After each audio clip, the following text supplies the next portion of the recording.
Okay, let's dive straight into this explainer and journey back to the late Jurassic to meet a truly terrifying apex predator. When we think of prehistoric monsters, a few obvious names usually jump right to the front of our minds. But today, we're going to look at the fossil record a little more closely and uncover the story of an absolute titan that mastered the art of the hunt long before our pop culture favorites even existed. So what ruled the Earth before the T-Rex?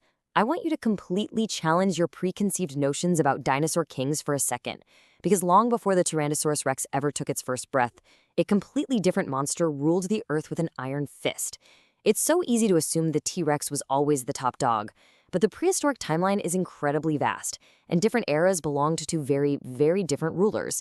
Before the T-Rex, forget the Cretaceous period for a minute. We are focusing squarely on the late Jurassic and the undisputed apex predator that ruled it.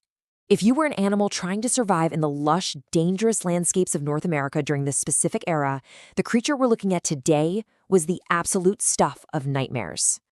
To put this into perspective, we are traveling roughly 150 million years into the past.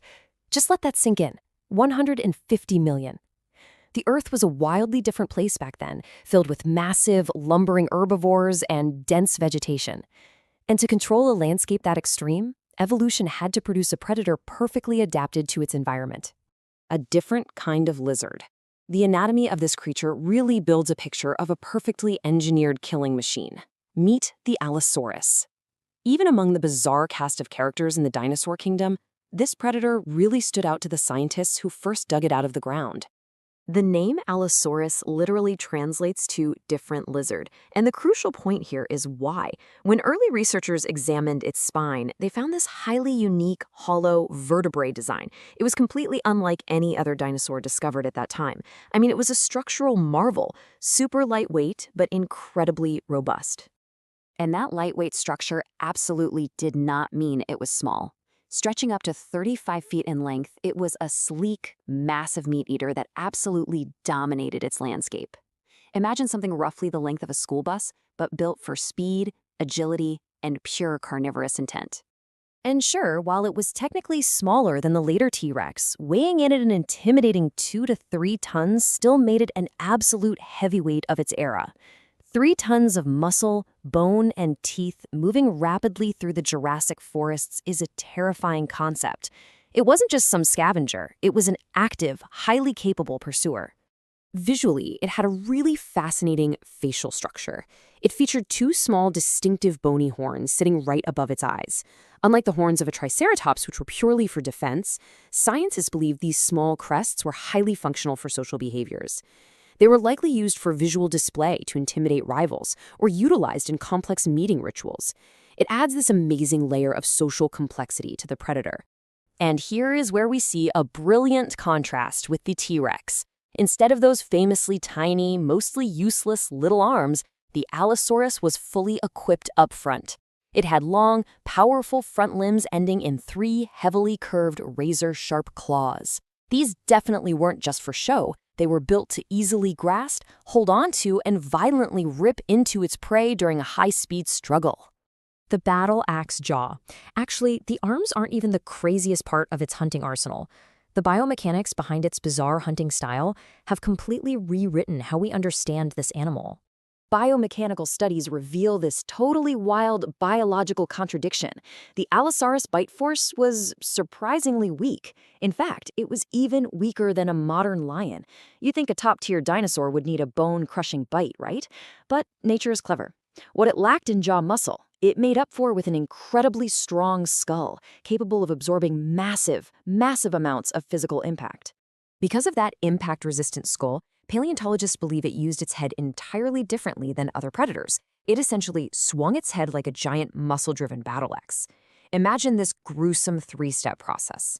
First, it would open its jaws incredibly wide and slam its top jaw violently down onto its prey. Second, the impact drives its teeth in, inflicting deep, horrific flesh wounds. And third, rather than holding on and wrestling, it would just back off and let the victim bleed out. It is a stunning, terrifyingly efficient, and let's be honest, kind of grotesque evolutionary adaptation. Pack hunters of deep time. Let's shift our focus from how it hunted individually to its highly strategic social behaviors. because this is where things get really fascinating. For a long time, we pictured these predators as solitary lone wolf hunters. But physical evidence tells a different story. Paleontologists frequently find massive bone beds with Allosaurus fossils packed incredibly closely together. Because these groups died and were preserved in the exact same place at the same time, scientists heavily suspect these predators worked together and operated as a coordinated pack. This crucial teamwork is really what elevated them to true apex status. Working in a pack enabled them to conquer the massive, long-necked giants of the late Jurassic era. We are talking about taking down absolute mountains of flesh and bone, the giant sauropods like Apatosaurus and Diplodocus. A single Allosaurus might struggle against a creature that size, but a coordinated pack swinging those battle-axe jaws? No way. That was a lethal combination. A brutal existence. Now, I don't want to paint a picture of an easy life here. Life at the very top of the food chain in the Jurassic period was incredibly brutal, and the physical evidence proves it unequivocally. When we look at the actual bones, the fossil damage is incredible. This stark list of battle scars paints a clinical, brutal picture of the immense damage these animals regularly absorbed. We find Allosaurus skeletons with broken and healed ribs, terribly infected jaws, and severe trauma to their tails. I mean, they were getting beaten up on a regular basis. And why so many injuries? Well, because they fought constantly with heavily armored giants like the Stegosaurus. They weren't just hunting defenseless plant eaters. Taking down a Stegosaurus meant risking a spike right through the ribs. It's like nature's ultimate high-stakes jousting match. The fossilized injuries show us exactly how often those violent encounters actually happened. Ultimately, bringing all this evidence together, the Allosaurus stands as a legendary icon of deep time. It was fast and cooperative, a literal battle-axe-headed killer that fully mastered the world long before the T-Rex. What I really want you to take away from this explainer is that it completely proves you do not need the strongest bite force to be the ultimate king of your ecosystem. Evolution finds brilliant, terrifying workarounds. So could you imagine a pack of these long-armed predators running through a modern forest? I want to leave you with that chilling visual.